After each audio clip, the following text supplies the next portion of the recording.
Bienvenidos de nuevo, o si sois nuevos, bienvenidos a La Caverna Esotérica. Hoy comenzamos un nuevo viaje temático sobre los pilares fundamentales, las sociedades secretas, las cofradías. En este primer episodio hablaremos de símbolos y filosofía, a la vez que profundizaremos en la estructura jerárquica, los nombres relevantes, los grados de pertenencia y las personalidades que han dejado una huella imborrable en cada orden.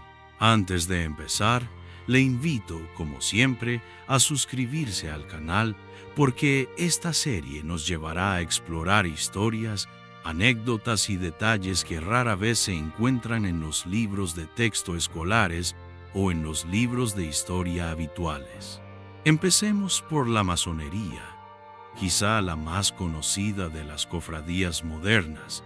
Procedente de los gremios medievales de constructores de catedrales, la llamada masonería operativa evolucionó hacia la masonería especulativa en los siglos XVII y XVIII, incorporando símbolos como la escuadra, el compás y la letra G. Estas herramientas, originalmente vinculadas al oficio de los albañiles, han sido reinterpretadas en clave filosófica. La escuadra simboliza la rectitud moral, el compás la expansión espiritual y la letra G puede significar geometría o Dios. Dios, según la tradición. La jerarquía básica sigue los 3 grados de aprendiz, compañero y maestro. Cada escalón está marcado por rituales que transmiten progresivamente conocimientos alegóricos sobre la autoconstrucción, casi como si se tratara de un templo interior que hay que erigir. En muchos ritos, como el rito escocés antiguo y aceptado, existen incluso 33 grados, con una cadena de iniciaciones que revelan progresivamente símbolos, misterios y lecturas esotéricas de textos sagrados. En la cúspide hay una institución, a menudo llamada Gran Logia, dirigida por un gran maestro. Un nombre relevante, por ejemplo, fue el de Benjamin Franklin en Estados Unidos, que fue gran maestro en la Pensilvania colonial. Una anécdota curiosa se refiere a la antigua leyenda, según la cual los protomasones eran custodios de los secretos arquitectónicos de la Torre de Babel. Se trata de un mito simbólico que juega con la idea de un saber muy antiguo, transmitido de generación en generación. Las logias son los núcleos fundamentales de la masonería. Los talleres donde los miembros se reúnen para realizar rituales, debatir cuestiones filosóficas y hacer avanzar los principios de fraternidad, libertad e igualdad. Dentro de una logia se procede a través de grados de iniciación y cada miembro recibe enseñanzas simbólicas relacionadas con el crecimiento personal y moral.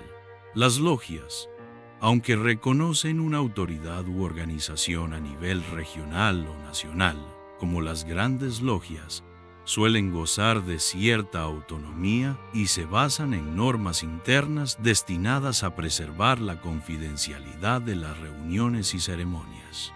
Desde su creación, estas comunidades han fomentado un espíritu de apoyo mutuo e intercambio de conocimientos, pero su naturaleza esotérica y secreta ha generado a menudo sospechas y teorías conspirativas. A pesar de ello, muchas logias se presentan como asociaciones filantrópicas y culturales, dedicadas a iniciativas benéficas y al estudio de conceptos espirituales o simbólicos. Analicemos ahora a los Illuminati, rodeados de un halo de misterio y de numerosas teorías conspirativas que han alimentado su fama a lo largo de los siglos. Para comprender mejor su naturaleza, es necesario dar un paso atrás y analizar el contexto histórico en el que nacieron. así como valorar su influencia real en la sociedad de la época y, según algunos, en la actual. Su historia comienza en la Baviera del siglo XVIII, una época marcada por las ideas de la Ilustración y fuertes tensiones políticas y religiosas. La fecha de fundación se remonta al 1 de mayo de 1776, cuando Adam Weishaupt, profesor de Derecho Canónico en la Universidad de Ingolstadt, decidió crear una organización secreta para promover la razón y los valores de la Ilustración. Weishaupt estaba convencido de que la superstición y la injusticia social, unidas a la enorme influencia de la Iglesia en los asuntos de Estado, eran un obstáculo para el progreso, y trató de crear una institución capaz de contrarrestar estas fuerzas. La Orden de los Illuminati adoptó una estructura jerárquica de grados, similar a la de la masonería, y rápidamente atrajo la atención de muchos intelectuales y nobles. Sin embargo, esta fama no pasó desapercibida a las autoridades, que los prohibieron en 1785 con un edicto emitido por el príncipe elector de Baviera, Carlos Teodoro. Esta persecución condujo a la detención de numerosos afiliados, lo que obligó a la orden a dispersarse. Aunque la documentación oficial atestigua la disolución de los Illuminati a finales del siglo XVIII, gran parte de su fascinación se alimenta de la suposición de que nunca desaparecieron del todo. Según las teorías conspirativas, los miembros supervivientes se habrían infiltrado en gobiernos, bancos y las más altas esferas del poder para orquestar en secreto una especie de nuevo orden mundial. Estas especulaciones encuentran un terreno fértil en la cultura pop, donde símbolos y acontecimientos se interpretan a menudo como pruebas de la actividad ocultista llevada a cabo por los supuestos herederos de los Illuminati. Famosos logotipos corporativos, arquitectura urbana e incluso grandes ceremonias mediáticas se presentan a veces como indicadores de una influencia subterránea capaz de dirigir el destino de la humanidad. Sin embargo, los historiadores tienden a atribuir la fama actual de la orden a la imaginación colectiva y a las corrientes conspirativas, más que a un poder secreto real. Sostienen que la difusión de estas teorías refleja principalmente la necesidad humana de dar explicaciones unitarias a acontecimientos complejos, especialmente en momentos históricos marcados por crisis o tensiones sociales. Por otra parte, la figura de los Illuminati, con su halo de misterio y su promesa de desvelar verdades ocultas, sigue fascinando a quienes se sienten atraídos por los secretos y las conspiraciones. En última instancia, aunque la historia documentada de los Illuminati termina con su destierro, su mito sobrevive hasta nuestros días, suspendido entre la verdad histórica, las leyendas y la imaginación de quienes ven en ellos el emblema de una fuerza oculta que opera entre bastidores. Pasando a los Rosacruces, su fama se debe principalmente a documentos, Fama Fraternitatis, un pequeño libro traducido como El llamamiento de la Fraternidad Rosacruz, data de 1614, y Confessio Fraternitatis, de 1615, que habla de Christian Rosenkreuz, supuesto fundador de una orden mística centrada en símbolos alquímicos como la rosa, flor de la elevación espiritual, y la cruz, sacrificio y unión entre espíritu y materia. A diferencia de la masonería, la estructura interna de la rosa crucífera, al menos históricamente, es mucho más misteriosa. Según algunas tradiciones, el fundador vivió entre 1300 y 1400, pero no hay pruebas ciertas.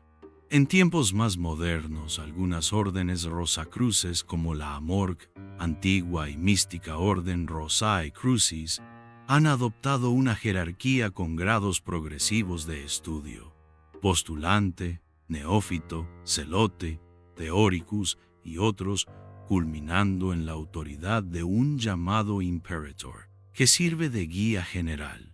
Uno de los nombres históricamente interesantes es Johann Valentin Andreae, a quien muchos creen autor de los primeros manifiestos rosacruces, aunque no está claro si realmente fundó una hermandad real o si era ante todo un intelectual amante de las alegorías esotéricas. También está la leyenda de la tumba de Rosenkreuz, encontrada intacta 120 años después de su entierro, con el cuerpo aún incorrupto y rodeado de símbolos esotéricos.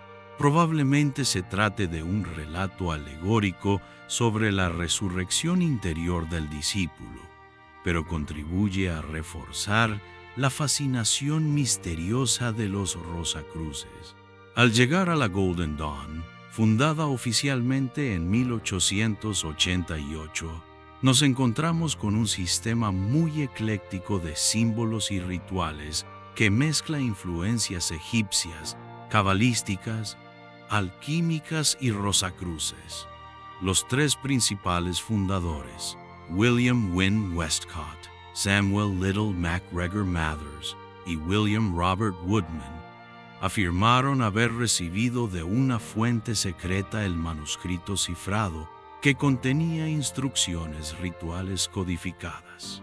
La aurora dorada se caracterizaba por un sistema jerárquico que, en los grados de la orden exterior, comprendía neófito, celator, theoricus, practicus y filósofo, cada uno con ceremonias iniciáticas vinculadas a símbolos cabalísticos e invocación. Luego estaba la orden interior, con grados como Adeptus Minor, Adeptus Major y Adeptus Exemptus, hasta niveles teóricos superiores, dedicados a los llamados jefes secretos. Figuras célebres fueron Aleister Crowley, destinado a un papel controvertido por su personalidad provocadora, y William Butler Yeats, poeta irlandés galardonado con el premio Nobel. Una anécdota poco conocida se refiere a la amarga disputa entre Mathers y Crowley por el control de un templo de la Golden Dawn en París. Se dice que Crowley, en un intento de ser reconocido como el líder legítimo, llegó a realizar rituales mágicos de defensa para mantener a raya a su rival, generando un auténtico enfrentamiento ocultista, que desde entonces forma parte de la leyenda del esoterismo moderno. A mitad de camino, le invito de nuevo a suscribirse al canal y a dejar un comentario. Su apoyo y sus preguntas son la savia que nos impulsa a diseccionar estos temas de forma cada vez más aprobada. Hagamos ahora una pequeña digresión sobre la organización Carbonero, activa sobre todo en Italia y Europa durante el siglo XIX. Aunque no era estrictamente una orden esotérica, la carbonería adoptó formas de secreto, rituales y jerarquías que se inspiraban en la masonería y, en cierta medida, en las sociedades ilustradas francesas. Las secciones básicas individuales se denominaban vendites, y los principales grados de pertenencia, al menos en algunas versiones, eran tres: aprendiz, maestro y gran maestro, con el alto vendite considerado la cúspide decisoria. Figuras prominentes como Silvio Pellico o Giuseppe Mazzini tuvieron contactos con la carbonería, aunque Mazzini se separó más tarde y fundó la Giovine Italia. Una anécdota curiosa se refiere al hecho de que los carbonari se veían obligados a veces a reunirse en el bosque o en lugares aislados, de ahí el uso de términos relacionados con el carbón, el bosque y el fuego como símbolos de purificación. Se dice que intercambiaban palabras en clave para reconocerse y que, si eran sorprendidos, muchos de ellos afirmaban ser simples primos, ocupados en hacer leña. para no revelar la verdadera naturaleza revolucionaria del movimiento. Continuamos este repaso con la Sociedad Teosófica, fundada en 1875 por Helena Petrovna Blavatsky, Henry Steele Olcott y William Quan Judge. Aquí la estructura no es jerárquica en el sentido clásico como en la Aurora Dorada o la masonería, pero sigue existiendo una organización con un presidente internacional y logias o secciones nacionales. Blavatsky afirmaba estar en contacto con los llamados Mahatma, maestros ascendidos del Tíbet, y sus enseñanzas influyeron mucho en la aparición de un sincretismo entre las filosofías orientales y los conceptos esotéricos occidentales. Tras la muerte de Blavatsky, la Sociedad Teosófica quedó bajo la dirección de Annie Besant, mientras que se produjo una escisión con William Quan Judge, que generó diversas corrientes teosóficas. Un detalle menos conocido es que, entre los símbolos utilizados, figura también la esvástica en una forma muy antigua, que se remonta a las culturas indoeuropeas, que nada tuvo que ver con las apropiaciones de ese símbolo en la esfera política en el siglo XX. Para la teosofía, la esvástica solar representaba la creación en movimiento, el movimiento cíclico de la existencia. Muchas de esas ideas fluirían luego en el ambiente que más tarde daría origen a las corrientes de la nueva era y a nuevas formas de espiritualidad crítica del pecado. Hablemos ahora de los cátaros. Los cátaros fueron un movimiento religioso cristiano considerado herético por la Iglesia Católica, muy extendido en el sur de Francia, y en particular en la región de Occitania entre los siglos XII y XIV. Creían en la existencia de dos principios opuestos, el bien y el mal, y pensaban que el mundo material era obra del principio maligno, por lo que rechazaban los sacramentos tradicionales y vivían en extrema pobreza y austeridad, en contraste con la opulencia y el poder del clero católico de la época. Debido a sus doctrinas y al creciente número de seguidores, fueron duramente perseguidos por la Iglesia, que convocó cruzadas y juicios inquisitoriales para erradicar la herejía cátara. En cambio, se dice que los templarios eran una orden religiosa caballeresca fundada a principios del siglo XII, con el objetivo de proteger a los peregrinos cristianos en Tierra Santa. Eran monjes guerreros que seguían reglas de pobreza, castidad y obediencia y gozaban de privilegios concedidos por el papado. Rápidamente se hicieron poderosos tanto en el ámbito militar, participando en las cruzadas, como en el económico, gracias a numerosas donaciones y a la gestión de un verdadero sistema bancario. Sin embargo, su creciente poder atrajo sospechas y envidias. En 1307, el rey de Francia, Felipe IV, ordenó el arresto masivo de los templarios, acusándoles, a menudo infundadamente, de herejía y brujería. La orden fue finalmente suprimida en 1312 a instancias del Papa Clemente Libe, y muchos templarios fueron encarcelados, torturados o quemados en la hoguera. Además de las cofradías y sociedades secretas conocidas antes mencionadas, otras han arraigado en todo el mundo. Sin embargo, es difícil determinar si una cofradía o sociedad secreta nació con fines maléficos en un sentido absoluto, ya que la valoración de lo que está bien o mal depende en gran medida del contexto histórico y político y religioso del observador. Sin embargo, en el pasado, ha habido grupos que, desde el principio, han estado asociados a prácticas violentas, delictivas o consideradas ilícitas.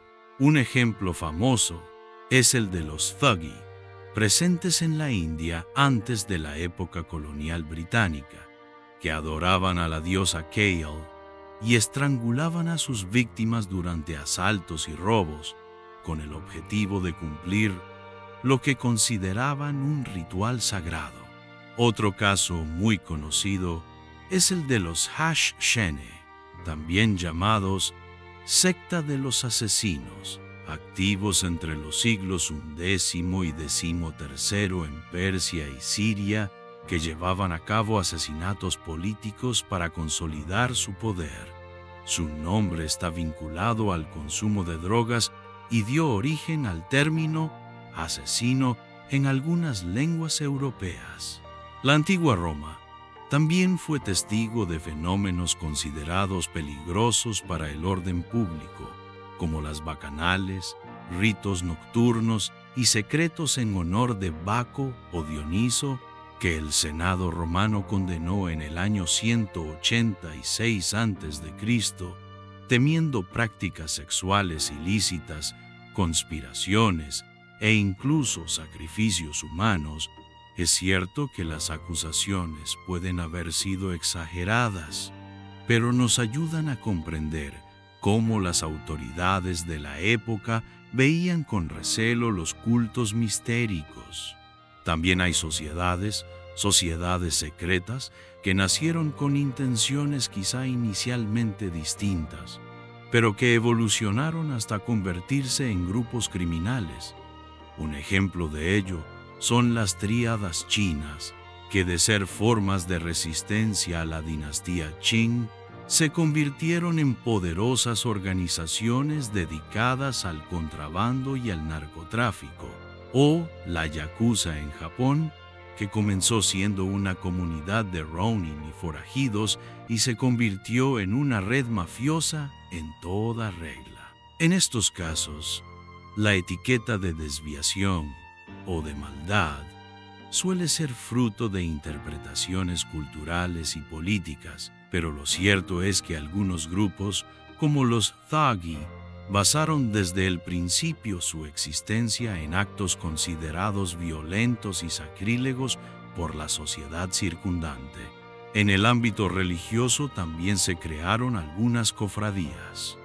Las religiones institucionales como tales rara vez se autodenominan sociedades secretas, pero ha sucedido que dentro de algunas iglesias o tradiciones religiosas se han desarrollado grupos con rituales y formas de adhesión reservados.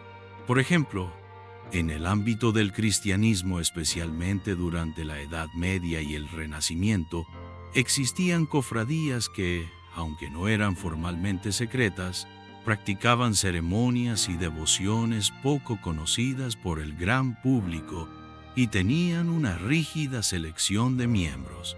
En el ámbito islámico, algunas cofradías sufíes, conocidas como uruk, podían adoptar métodos reservados de iniciación, guardando doctrinas esotéricas o técnicas místicas conocidas solo por los adeptos. Fenómenos similares se dieron también en ciertas corrientes del hinduismo y el budismo, donde se formaron órdenes monásticas o cofradías con reglas y prácticas espirituales internas que no se divulgaban a todos los fieles. Sin embargo, hay que aclarar que, en la mayoría de estos casos, el nivel de secretismo estaba más vinculado a la necesidad de protegerse de la persecución o de preservar las enseñanzas espirituales y no a la intención de convertirse en poderes ocultos u organizaciones clandestinas en el sentido moderno. A lo largo de la historia, las principales religiones organizadas, sobre todo la Iglesia Católica, pero también el Islam y el judaísmo ortodoxo, han mirado a menudo con recelo a las sociedades esotéricas o las han condenado abiertamente por considerar las desviaciones peligrosas del culto oficial. Esta actitud tenía varias motivaciones. En primer lugar, el temor a que tales grupos difundieran doctrinas consideradas heréticas, como en el caso de ciertas corrientes y hermandades gnósticas que proponían interpretaciones alternativas de los textos sagrados, En segundo lugar, el temor a perder el control social y político, ya que muchas sociedades esotéricas operaban o se creía que operaban en secreto y al margen de los canales institucionales. La Iglesia Católica, a partir de la Edad Media, emitió repetidos decretos contra hermandades consideradas peligrosas o heréticas, por ejemplo, con los cátaros o los templares, acusados de practicar ritos secretos contrarios a la doctrina oficial. Incluso en la época moderna, grupos como la masonería eran vistos a menudo con gran desconfianza, ya que promovían ideas de autonomía y laicismo del pensamiento, percibidas por la jerarquía eclesiástica como un riesgo potencial para la fe tradicional.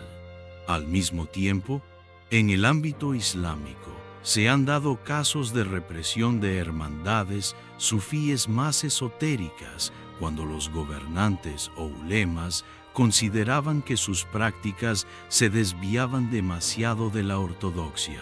En general, por tanto, las instituciones religiosas siempre han tratado de frenar o suprimir estas sociedades esotéricas, juzgándolas una amenaza tanto espiritual como política. Hemos llegado al final de este recorrido por las principales órdenes secretas, y le agradezco que haya seguido el episodio hasta aquí.